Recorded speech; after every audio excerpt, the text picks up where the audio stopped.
Bonsoir les enfants, c'est papa. Mon mur est un asile psychiatrique à ciel ouvert et ma salle d'attente est toujours bondée. Bienvenue à la clinique les enfants. Les enfants, cette vidéo, vous devrez la partager au maximum parce que c'est notre histoire contemporaine. L'homme que vous voyez à côté de moi, il s'appelait Charles Ateba Eyene. Si tu as connu, si tu as entendu son nom, mets un like et un partage. Si ton père ou quelqu'un de ta famille, tu avais entendu son nom une fois, Charles Ateba Eyene, mets un like et un partage. Nous faisons partie de la même génération. Charles Ateba Eyene fait partie des gens qui ont forgé mon existence. Il fait partie des grands frères avec qui j'ai appris quand moi j'étais tout petit. Si vous voyez un gars comme Mathias Owunangini, son rêve, c'était d'être comme Charles Ateba Eyene. Tout ce qu'il fait dans sa tête, tout ce qu'il planifie, comment il veut penser, à qui il pensait, c'est-à-dire il voulait être son modèle. C'était Charles Ateba Eyene. Charles Ateba Eyene, c'était le premier esprit critique du RDPC que moi j'ai connu. Si vous voyez Messanga Yamding, aujourd'hui, il fait le biaïste, le premier biaïste, le tout premier biaïste, l'homme qui a même créé ce machin-là, le biaïsme, c'est-à-dire que la capacité à se dissocier du RDPC comme machine et à être une entité biaïste, c'est-à-dire qu'il pensait, c'était aussi ça son erreur, il pensait qu'il pouvait soutenir Pomba et combattre le RDPC. C'est un peu comme les gens qui pensent qu'ils peuvent soutenir Moïse Kamto, mais combattre le MRC en tant que machine.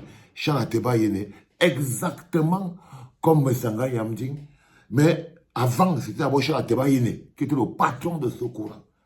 C'est-à-dire qu'on les appelait, les mecs du système, on les appelait les frustrés du système. On les appelait les frustrés du système. C'est-à-dire que pour lui, c'était le patron c'est la faute de tout le monde, sauf de Pomba. Il était le premier biaïste. C'était le tout premier biaïste. Une grosse critique du RDPC. Ça veut dire qu'il avait mis sur pied le même processus que Messanga Yamding. C'est Messanga Yamding a mis le même processus sur pied, a essayé d'adapter son processus à celui de feu Charles Ateba Eyene. Avec que Charles Ateba Eyene, c'était imaginé dans sa tête que si jamais le nom de Pomba pouvait le protéger contre le RDPC. Donc, il voulait être opposant. Il n'arrivait pas à intégrer, il n'arrivait pas à être accepté par la machine administrative du RDPC. Et il pensait pouvoir se protéger du manteau. Il pensait pouvoir se protéger du manteau de Pomba, du nom de Pomba. Donc, c'est lui qui avait créé le premier secours en biaïste. Il était acerbe contre les dirigeants du RDP. C'est pour ça que quand il vous dit souvent qu'il y a des gens que quand vous vous levez, ou quelqu'un vient, il commence à dire que oh, le RDP ça va ceci, Pomba.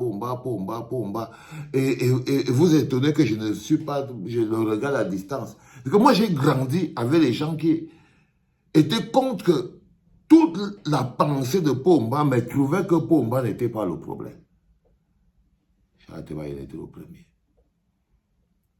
Avant que Messanga Yamding vienne sur ça en ce moment, Charles Ateba Eyene était le premier qui pensait pouvoir installer dans le logiciel des Camerounais que tout le système de Pomba, tout le système mis en place par Pomba, pouvait être un système extrêmement mauvais, mais ce n'est pas la faute de Pomba. Ce n'est pas Messanga qui avait créé ce truc.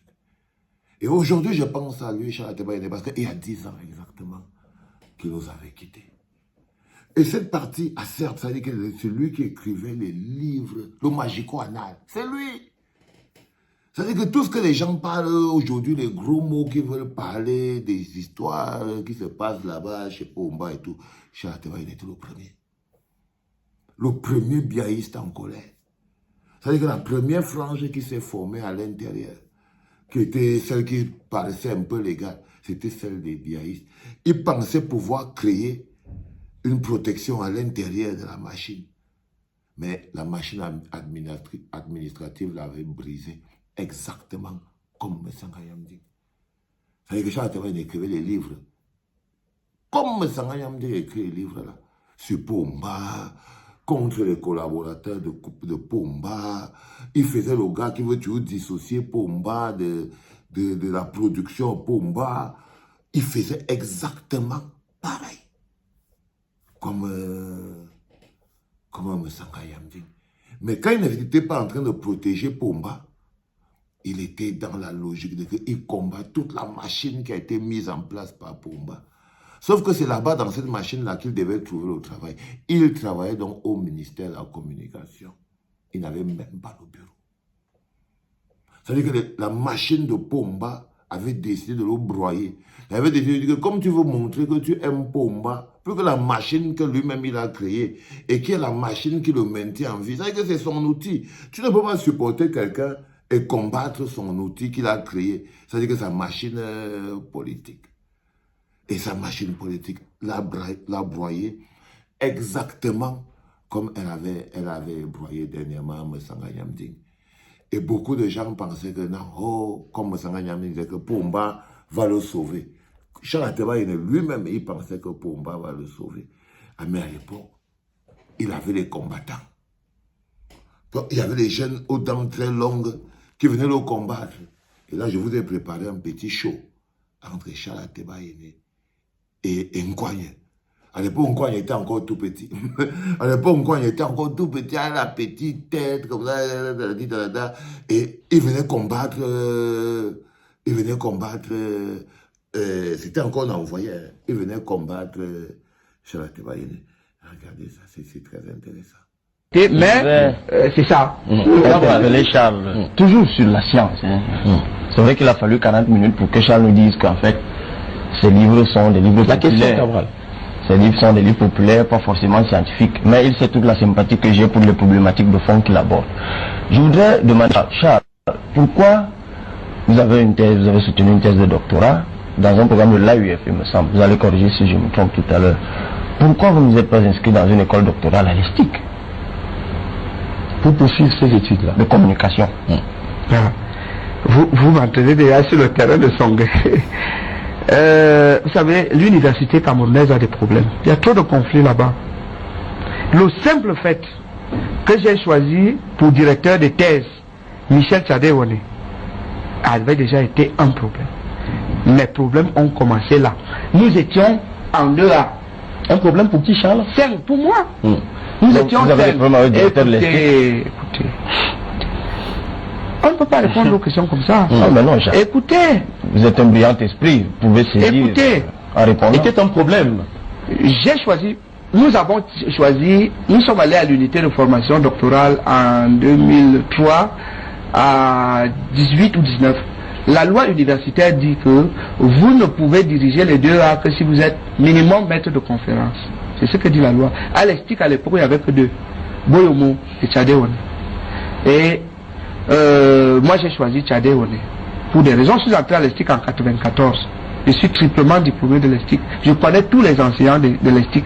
Je connais les gens sérieux. Je connais les bluffeurs. C'est pour ça que je vous ai posé la question. C'est pour ça que moi, j'ai choisi Tchadéouane. Et nous avons choisi Tchadéouane à 5. François-Marc Mouzom.